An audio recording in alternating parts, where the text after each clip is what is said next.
Les mille et une nuits, tome 1, chapitre 4. Histoire du premier vieillard et de la biche. Je vais donc, reprit le vieillard, commencer le récit. Écoutez-moi, je vous prie, avec attention. Cette biche que vous voyez est ma cousine, et de plus, ma femme. Elle n'avait que 12 ans quand je l'épousai. Ainsi, je puis dire qu'elle ne devait pas moins me regarder comme son père que comme son parent et son mari. Nous avons vécu ensemble 30 années sans avoir eu d'enfant. Mais sa stérilité ne m'a point empêché d'avoir pour elle beaucoup de complaisance et d'amitié. Le seul désir d'avoir des enfants me fit acheter une esclave dont j'eus un fils, qui promettait infiniment. Ma femme en conçut de la jalousie, prit en aversion la mère et l'enfant, et cacha si bien ses sentiments que je ne les connus que trop tard. Cependant mon fils croissait, et il avait déjà 10 ans lorsque je fus obligé de faire un voyage. Avant mon départ, je recommandai à ma femme, dont je ne me défiais point, l'esclave et son fils, et je la priai d'en avoir soin pendant mon absence, qui dura une année entière. Elle profita de ce temps-là pour contenter sa haine. Elle s'attacha à la magie, et quand elle sut assez de cet art diabolique pour exécuter l'horrible dessein qu'elle méditait, la scélérate mena mon fils dans un lieu écarté.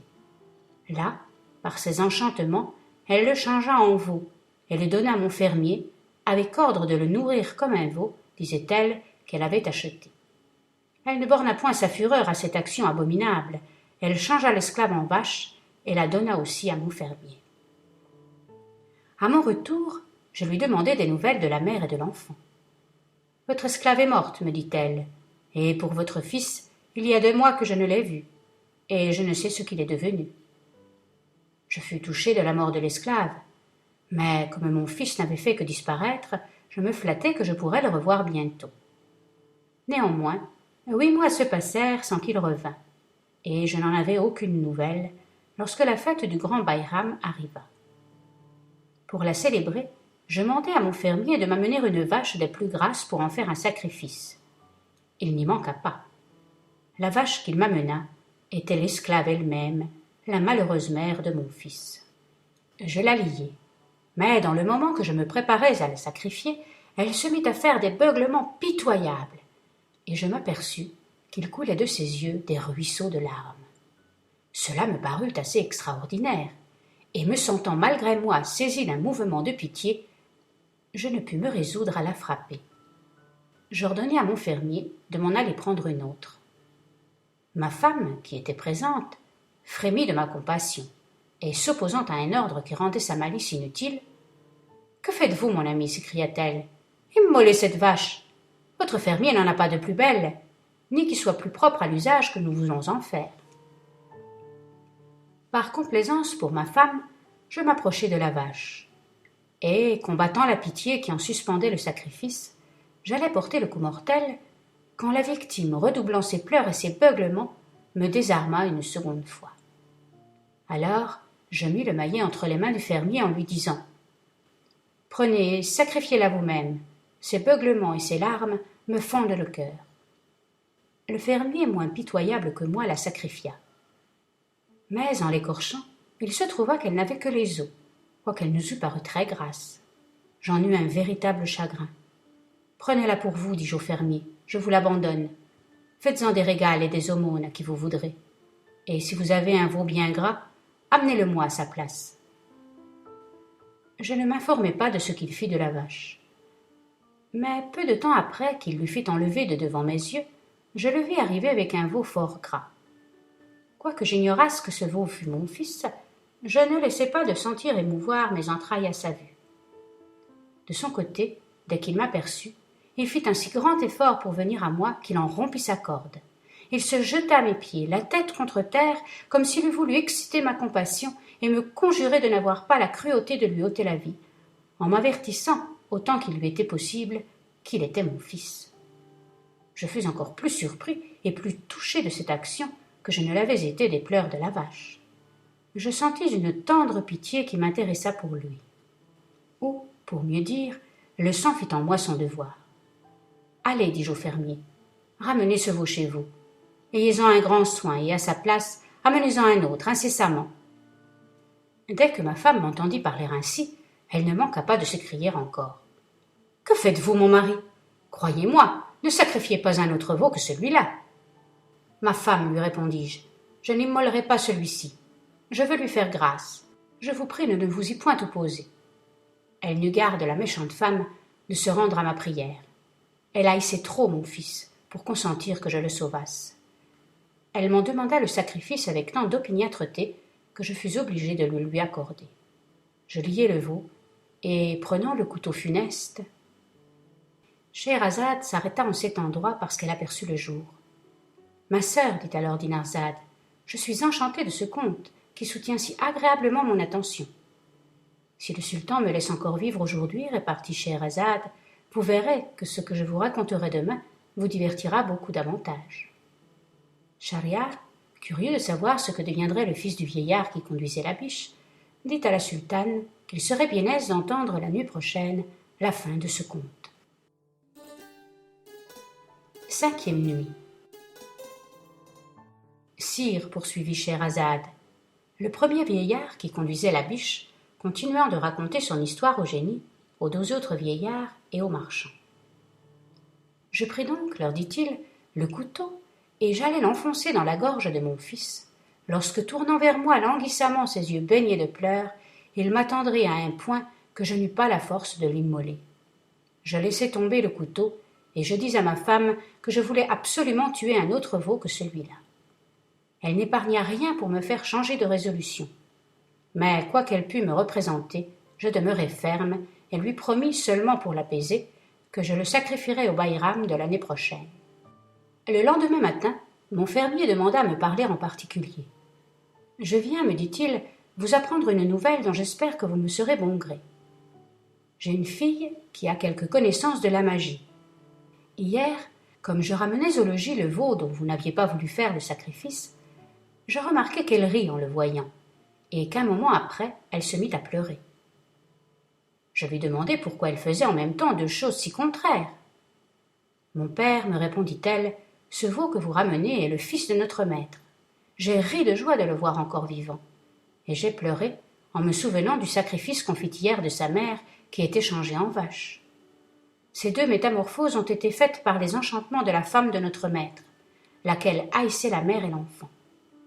Voilà ce que m'a dit ma fille, poursuivit le fermier, et je viens vous apporter cette nouvelle. » À ces paroles, ô génie, continua le vieillard, je vous laisse à juger quelle fut ma surprise. Je partis sur-le-champ avec mon fermier pour parler moi-même à sa fille. En arrivant, j'allai d'abord à l'étable où était mon fils.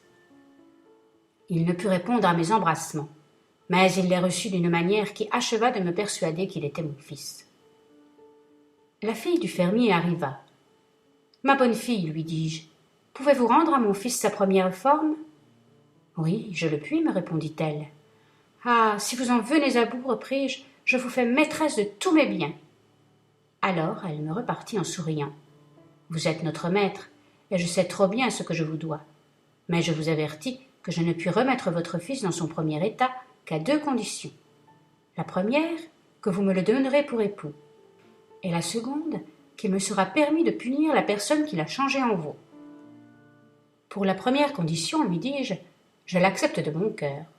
Je dis plus, je vous promets de vous donner beaucoup de biens pour vous en particulier, indépendamment de celui que je destine à mon fils. Enfin, vous verrez comment je reconnaîtrai le grand service que j'attends de vous. Pour la condition qui regarde ma femme, je veux bien l'accepter encore.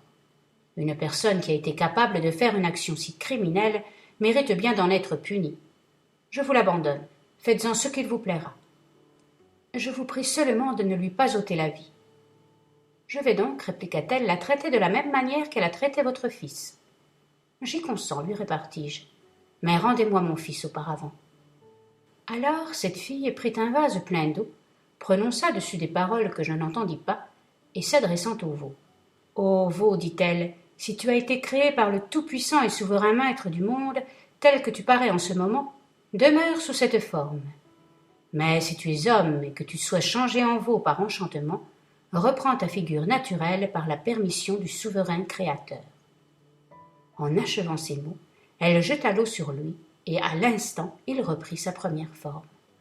mon cher fils, m'écriai-je aussitôt en l'embrassant avec un transport dont je ne fus pas le maître.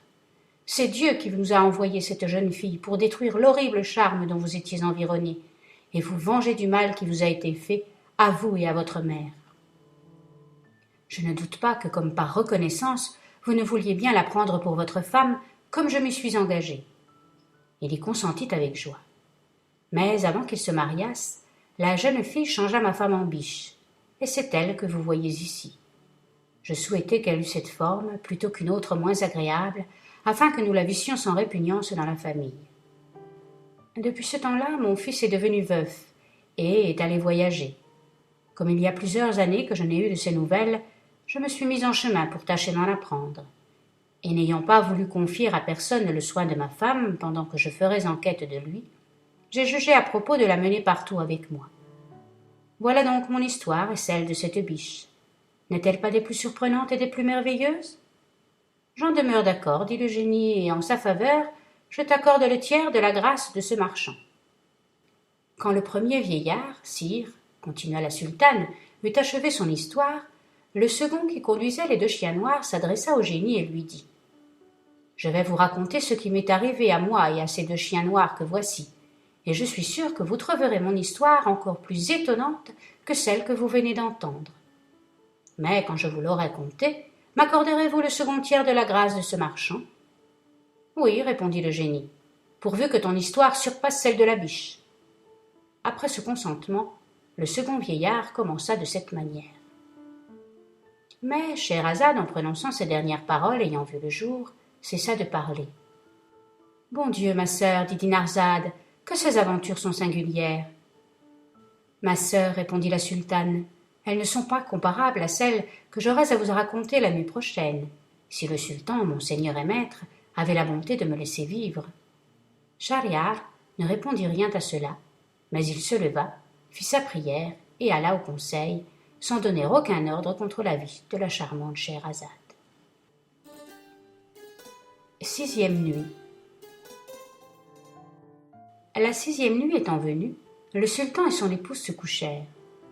Dinarzade se réveilla à l'heure ordinaire et appela la sultane. Schahriar, prenant la parole.